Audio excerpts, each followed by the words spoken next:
ករនេប៉ាល់ហើយទឹកទី1យើងមិនសូវស្ទាបទុងទេហើយតែបើថាស្ទាបទុងសិនមិនសូវជាវាយតែបើវាយមកអាចត្រឹមតែ1ទឹកឬក៏2ទឹកបាទឥឡូវចាំអ៊ុតមើលបន្តទៀតសិនធាក់ជើងក្រោយមួយថ្នមសិនបាទរៀងប្រយ័ត្នរៀងខ្លួនប្រយ័ត្នតិចដែរបាទហើយលើកជើងដើរចូលពីបូរ៉ាតែជើងក្រោយមួយពីស៊ូចានកីឡាករនេប៉ាល់បូរ៉ាដើរចូលណែយកបាត់ដៃស្ដាំគេហៅថា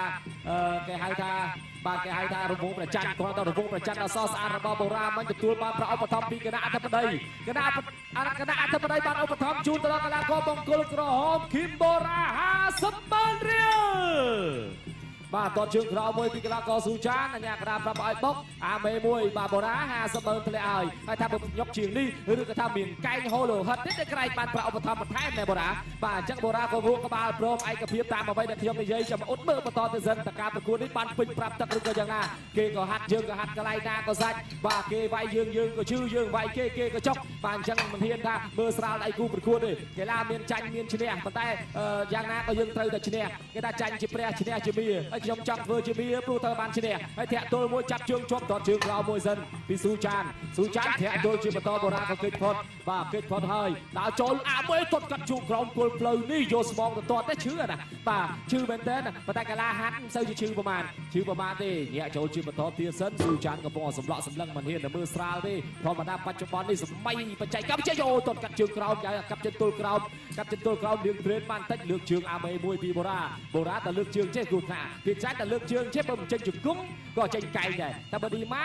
លើកជើងចេះកែងដល់មុនណាបាទកែងដល់មុនណាយ៉ាងណាបងប្អូនបង្កើតក្បាច់ស្តៀងគ្នាចេញមកពីប្រភពទី1គឺលោកគ្រូហេងមិនឃីមជាលោកកំពុកហើយមកទស្សនាលើកជើងញាក់សិនហើយកីឡាករស៊ូចាននៃប៉ាល់រៀងនឹងខ្យល់ក្បាច់របស់រៀងនឹងខ្យល់ក្បាច់របស់បូរ៉ាដែរញាក់បានតិចញាក់ទៀតលោកជុំដែរវត្តស្ដេចក្របីស្ដាំថាហើយជើងក្រោមបូរ៉ានេះបើថាញាក់ឲ្យគឺស្ទាបទុងសិនទេបាទស្ទាបទុងសិនឥឡូវបន្តទៀតសិនទឹកទី1រៀងមើលក្បាច់មើលស្ទាបទៀតសិនកន្លែងណាញាក់កន្លែងណាគេបិទទាត់កន្លែងណាគេឈឺបចោលកន្លែងណាដែលត្រូវវាយឲ្យពេញកន្លែងណាដែលចំកុំឲ្យថាបង្ហិនកម្លាំងណាតែបង្ហិនកម្លាំងច្រើនផងថយកម្លាំងរៀងពិបាកតិចឥឡូវបូរ៉ាយកតាមចង្វាក់ភ្លេងដើរចូលលើកជើងអាបេគឺវាស្ដាប់នេះប៉ុន្តែគាត់នៅប៉ាល់ថយផុតបាទស៊ូចានថយផុតលើកជើងធាក់កណ្ដាលក្បាលពោះមួយក៏វាជើងចុចទាត់លើមួយទាត់សងវិញពីស៊ូចានអីចាស់បាទល្អលេងធាក់ទល់មួយទល់មួយពីស៊ូចានសម្រាប់ឡើងបូរ៉ាញាក់បន្តិចស៊ូចានគិតបូរ៉ាដឹងថាតាញាក់ស្ដាប់ស៊ូចានគិតឆ្វេងអញ្ចឹងកន្លែងហ្នឹងចាប់តុកមួយកត់ទុកក្នុងវចនានុក្រមរបស់ខ្លួនឯងហើយក៏ញាក់ទៅជាបន្តទៀតដើរចូលញាក់កន្លែងនេះទាត់ឆ្វេងណែអត់មកឆ្វេងទេទាត់មកធាក់ផ្ដាច់ចោលចប់ទឹកទី1ល្មមទី1 and our first round បាទអរគុណចាប់ទឹកទី1បាទនៅសល់ការប្រកួតជាបន្តទៀត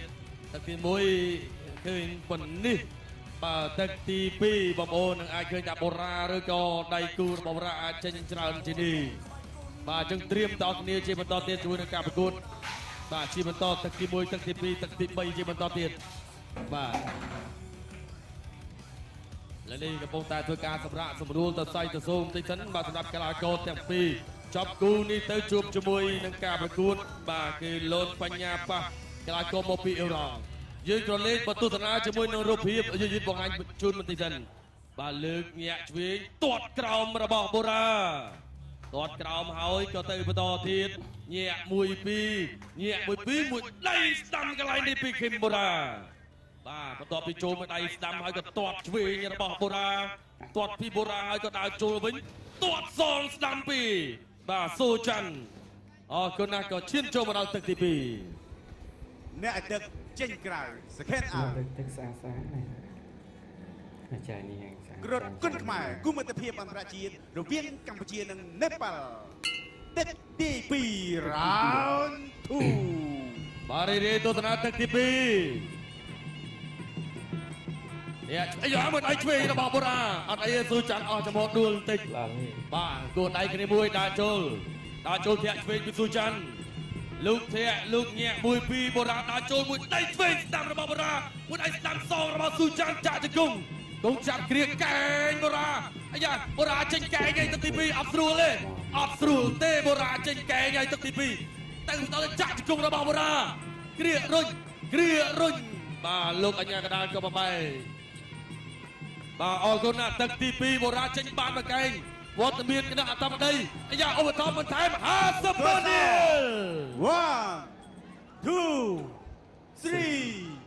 4 5 6 người vào tuổi 7 8 9 10 9 10 បាទទីបំផុតអត់ទេបាទបានត្រឹមទឹកទី2ការប្រើប្រមាណកែងរបស់ឃីមបូរ៉ាបាទធ្វើឲ្យកីឡាករស៊ូចាន់មិនអាចបន្តការប្រកួតត្រឹមទឹកទី2តាមរយៈការប្រើស្នៀតគុណខ្មែរដោយប្រើកែង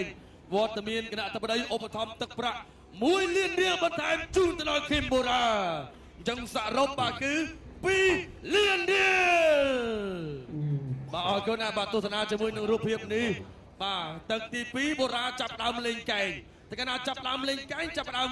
ពិបាកដែរនេះបត់កែងស្ដាំមួយអូយបាទបត់កែងស្ដាំកន្លែងនេះមួយធ្វើឲ្យបាទស៊ូចាន់កន្លែងកូននេះប៉ាល់មិនអាចបន្តការប្រកួតបានទេបូរ៉ាអើយបាទកែងមុតណាស់អូយបាទនេះបត់កែងស្ដាំខ្ញុំថាមិនចេះក៏បាទទឹកទី1បូរ៉ាហាក់ដូចជាស្ទាបទុងប៉ុន្តែចូលទឹកទី2ទប់កែងអត់ជាប់ទេបូរ៉ាបាទទប់អត់ជាប់ទេអរគុណណាស់ជួបជាមួយនឹងការប្រកាសលទ្ធផលជាផ្លូវការបាទជ័យជំនះបានទៅលើបង្គោលក្រហមឃីមបូរ៉ាផ្ដួលដៃគូឲ្យបោះបង់ការប្រកួតនៅក្នុងទឹកទី2